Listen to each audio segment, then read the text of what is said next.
દર્શક મિત્રો, સતત ગુજરાતીમાં આપનું સ્વાગત છે। ખેડૂતોના ખેતરમાં જે ગેરકાયદેસર રીતે અલગ અલગ જિલ્લાઓમાં થાંભલા નાખવાની પ્રક્રિયા ચાલી રહી છે, તેને લઈને હવે વડગામના કોંગ્રેસના ધારાસભ્ય જિગ્નેશ મેવાણી પણ મેદાને આવ્યા છે। કોંગ્રેસના નેતા પાલ આંબલિયા જે સતત આ મુદ્દે લડત ચલાવી રહ્યા છે અને આ મામલે તેમણે આવેદનપત્ર પણ પાઠવ્યું હતું, જેમાં સુરેન્દ્રનગરનું કોંટ ગામ હોય કે પછી મોરબીનો જેતપર ગામ તેવા અલગ અલગ ગામોમાં જે ખેડૂતો સમસ્યાઓનો સામનો કરી રહ્યા છે, તેને લઈને આગામી 15 તારીખે ગાંધીનગર ટ્રેક્ટર રેલી યોજવાનો કોલ આપવામાં આવ્યો છે। આ મામલે વડગામના ધારાસભ્ય જિગ્નેશ મેવાણી દ્વારા એક પત્રકાર પરિષદ યોજવામાં આવી, જેમાં શું મોટું એલાન કર્યું તેમણે તે સાંભળો। મિત્રો, આપણે જાણીએ છીએ એમ અને રાજ્ય સરકારે એકથી વધારે વખત કરેલા દાવા મુજબ ગુજરાત એ વીજળીના ઉત્પાદનમાં ઇલેક્ટ્રિસિટીની બાબતમાં સરપ્લસ રાજ્ય છે, એટલે કે અહીંયા જરૂરિયાત કરતાં વધારે વીજળીનું ઉત્પાદન થાય છે। એ છતાં કેટલીક મોટી કોર્પોરેટ કંપનીઓ, પૂંજીપતિઓ, ઉદ્યોગપતિઓને સાચવવા, કરોડપતિઓને ખરબપતિ બનાવવા માટે ગુજરાતની ભારતીય જનતા પાર્ટીની સરકાર એ કંપનીઓ સાથે મિલીભગત કરી ખાસ કરીને સૌરાષ્ટ્રના અને પછી આગળ જતા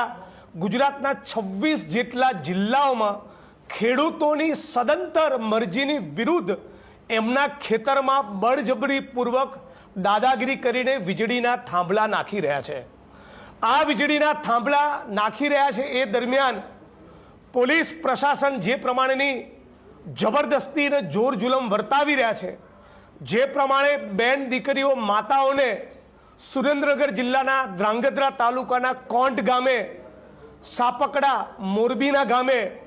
દ્વારકામાં અન્ય જગ્યાએ જે પ્રમાણે બેન દીકરીઓ માતાઓને મારી, જે પ્રમાણે યુવાનોની બોછી પકડી ગરદન પછડી, જે પ્રમાણે પશુ કે જાનવરને ઢસડતા હોય એ પ્રમાણે ખેડૂતોને વીંજોડીને ફેંકી દીધા, ખેડૂતના ખેતરમાં ઘૂસી એમની ખાનગી જગ્યાના તાળા તોડ્યા, બહુ જ બેહુદું અને અમાનવી કહી શકાય એ પ્રમાણેનું વર્તન કંપનીઓના ઇશારે ગુજરાતની ભાજપ સરકારે કરેલું છે। આખા ગુજરાતમાં લગભગ 26 જેટલા જિલ્લામાં આ પ્રમાણે વીજળીના થાંભલા લાગવાના છે। હું ગઈકાલે ધ્રાંગધ્રાના કોંટ ગામની મુલાકાત લઈ આવ્યો, જે 67 મીટરની ત્રિજ્યામાં જેટલા વ્યાપમાં વીજળીનો થાંભલો પેલું સ્ટ્રક્ચર ઊભું કરવાનું હોય છે, એ સિવાયની જગ્યામાં લગભગ 1.5 કિલોમીટર સુધીનો એરિયા આ કંપનીઓએ સંપૂર્ણ ગેરકાયદેસર રીતે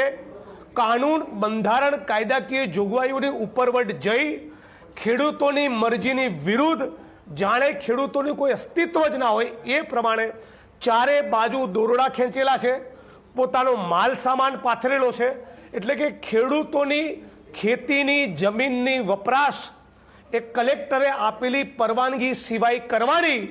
પણ એના વળતરનું એક ફદિયું પણ નહીં આપવાનું, અને જો વળતર માગે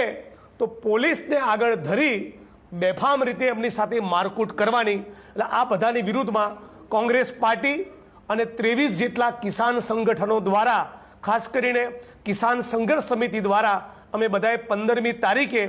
ગાંધીનગરમાં એક રેલીનું આયોજન કરેલું છે। રેલીમાં 1111 જેટલા ટ્રેક્ટરો ગાંધીનગર પહોંચશે અને ગાંધીનગર પહોંચી અમે સરકારને ચેતવણી આપવાના છીએ કે પૂંજીપતિઓ, ઉદ્યોગપતિઓ અને આ કંપનીઓની દલાલી બંધ કરો। બાકીની વાત વિગતે આ મુદ્દા પર વધારે ગહેરાઈથી કામ કરી રહેલા અમારા કિસાન કોંગ્રેસના સાથી પાલભાઈ આંબલિયા તમારી વચ્ચે મૂકશે। જે આપણે સાંભળ્યા હતા ધારાસભ્ય જિગ્નેશ મેવાણીને, તેમણે ચલો ગાંધીનગરનો કોલ આપ્યો છે, 15 જૂનનો સમય આપ્યો છે, અને જે ખાનગી કંપની દ્વારા દાદાગીરી કરીને ખેડૂતોના ખેતરમાં જે વીજ થાંભલા નાખવામાં આવી રહ્યા છે તે બાબતોનો વિરોધ નોંધાવવામાં આવી રહ્યો છે। દર્શક મિત્રો, આવા જ વિડીયો જોવા માટે સતરંજ ન્યૂઝ જોતા રહો।